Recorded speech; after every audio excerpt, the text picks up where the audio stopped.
வெனஸ்டேவோட market பொறுத்த வரைக்கும் ஓப்பனிங்கே நெகட்டிவ்ல இருந்து மேலே போக ட்ரை பண்ணாலுமே பெரிய லெவலில் மேலே போக முடியாமல் ஆஃப்டர் ஒரு 10:30 எல்லாமே கீழே வர ஆரம்பிச்சிருந்தாங்க. கீழே வந்த பிரைஸ் 2 நாளோட லோவை பிரேக் பண்ண முடியாமல் அதே இடத்துல முடிச்சிருக்கிறத பார்க்க முடியுது.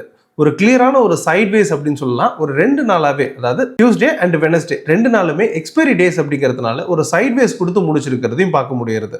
அண்ட் இந்த மார்க்கெட் ஃபர்தரா எப்படி மூவ் ஆக போகிறது அப்படிங்கிறதையும் ஃப்ரைடேக்கான சில இம்பார்ட்டன்ட் இன்ஃபர்மேஷன்ஸ்லாம் வந்திருக்கு. அதை பேஸாக வச்சுட்டு அன்னையோட மார்க்கெட் எப்படிலாம் ட்ராவல் ஆகும் அப்படிங்கிறத டீட்டெயிலாக பார்த்துக்கலாம்.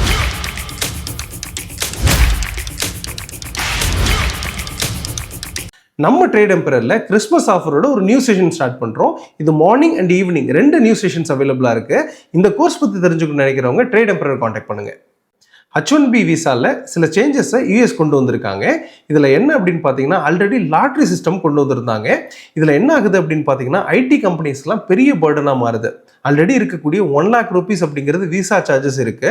இது இல்லாமல் வந்து பார்த்தீங்கன்னா, லாட்ரி சிஸ்டம் அப்படின்னோடனே இந்தியாவிலேருந்து யாருமே வந்து பார்த்தீங்கன்னா யூஎஸ்க்கு ட்ராவல் பண்ண முடியாத ஒரு ஸ்டேஜ் அப்படிங்கிறது இருக்கு. இதனாலே வந்து பார்த்தீங்கன்னா ஐடியோட ப்ராஃபிட்ஸ் அப்படிங்கிறது, ஐடியோட எக்ஸ்பென்சஸ் ரொம்பவே அதிகமாகிறதுக்கான வாய்ப்பும் இருக்கிறத நம்ம பார்க்க முடியுது. இதில் என்ன பண்ணியிருக்காங்கன்னா, சேலரி பெய்டு எம்ப்ளாயிஸுக்கு எல்லாமே வந்து பார்த்தீங்கன்னா ஒரு சின்ன பாசிட்டிவை கொடுத்துருக்காங்க. அவங்களுக்கு மட்டும் இந்த விசாவை எனேபிள் பண்ணலாம் அப்படிங்கிறது கொடுத்துருக்காங்க. பட் இந்த 1 lakh rupees அப்படிங்கிறத ரிமூவ் பண்ணவே இல்லை.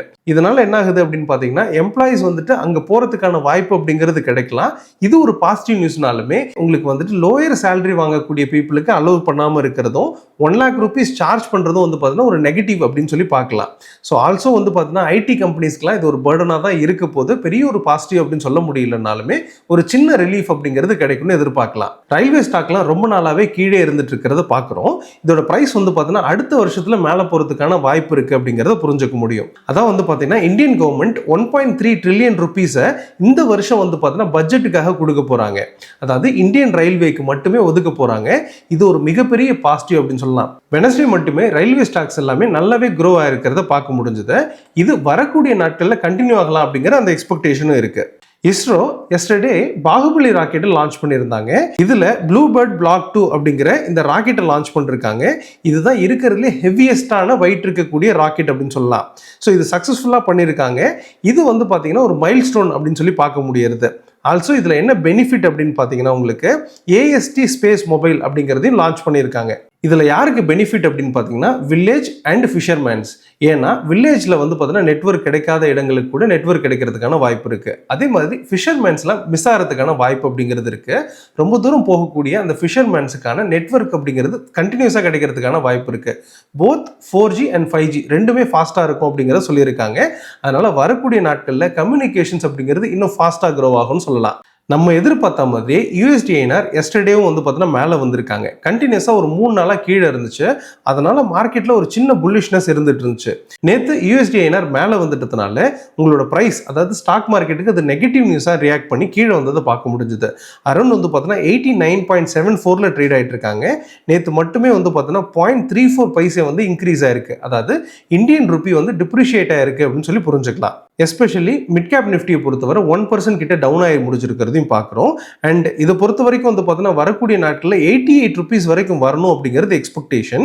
பட் இந்த இடத்துல வந்து பார்த்தீங்கன்னா ஒரு சின்ன கரெக்ஷனுக்காக மேலே வரதுக்கு கூட வாய்ப்புகள் அப்படிங்கிறது இருக்குன்னு சொல்லலாம். இப்படி வர்றதுனால இந்தியன் மார்க்கெட்டுக்கு ஒரு நல்ல நெகட்டிவ் அப்படின்னு சொல்லி புரிஞ்சுக்க முடியும். இதே மாதிரி பார்க்கும்போது உங்களுக்கு FIDA ஆஸ் யூஷுவல் நேற்றுமே செல் பண்ணியிருக்காங்க அப்படிங்கிறத பார்க்க முடியாது. Around 1720 crore வித்திருக்காங்க. அதுவே DA பொறுத்த வரைக்கும் 2381 crore வாங்கியிருக்காங்க. இது ஒரு பாசிட்டிவ் நியூஸ்னாலுமே FIA செல் பண்ணிட்டே இருக்கிறது நமக்கு நெகட்டிவ் தான் சொல்லி புரிஞ்சுக்கலாம். இந்தியா விக்ஸை பொறுத்த வரைக்கும் அகைன் ஒரு நெகட்டிவ் அப்படின்னு சொல்லலாம். 9.19ல ட்ரேட் ஆகிட்டு இருக்காங்க. இன்னைக்கு மட்டுமே 2% டவுன் ஆயிருக்கு. ஸோ கண்டினியூஸாக கீழே விழுந்துகிட்டே இருக்கு. மார்க்கெட்டில் மொமெண்டமே கிடையாது. பெரிய லெவலில் வந்து பார்த்தீங்கன்னா இண்டெக்ஸில் ட்ரேட் பண்ணுறதுக்கான ஆப்பர்ச்சுனிட்டி கிடைக்கலன்னு சொல்லலாம்.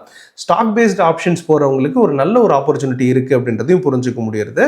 ஸ்டாக்ஸில் நல்ல ஒரு என்ட்ரி அப்படிங்கிறது இருக்குன்றதையும் புரிஞ்சுக்கலாம். கோல்ட் அண்ட் சில்வரை பொறுத்த வரைக்கும் ஒரு சின்ன கரெக்ஷன்ஸ் அப்படிங்கிறது நடந்துட்டு இருக்கு.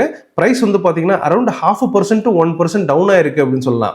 சில்வர் அதிகமாக கரெக்ட் ஆயிருக்கு அப்படின்னு சொன்னாலுமே கோல்டை பொறுத்த வரைக்கும் பார்த்தீங்கன்னா உங்களுக்கு 0.39% கிட்ட டவுன் ஆகி முடிச்சிருக்காங்க அப்படின்னு சொல்லலாம். பட் இது வந்து பார்த்தீங்கன்னா மேலே வர்றதுக்கான வாய்ப்புகள் தான் வரக்கூடிய நாட்களில் இருக்கு அப்படிங்கிறதையும் புரிஞ்சுக்கலாம். குருடாயில பொறுத்த வரைக்கும் ஒரு ரெக்கவரி கொடுத்து மேலே வந்திருக்காங்க அப்படின்றத பார்க்குறோம். இதோட ப்ரைஸ் வந்து பார்த்தீங்கன்னா ஒரு ப்ராஃபிட் புக்கிங் தான் நடந்திருக்கு.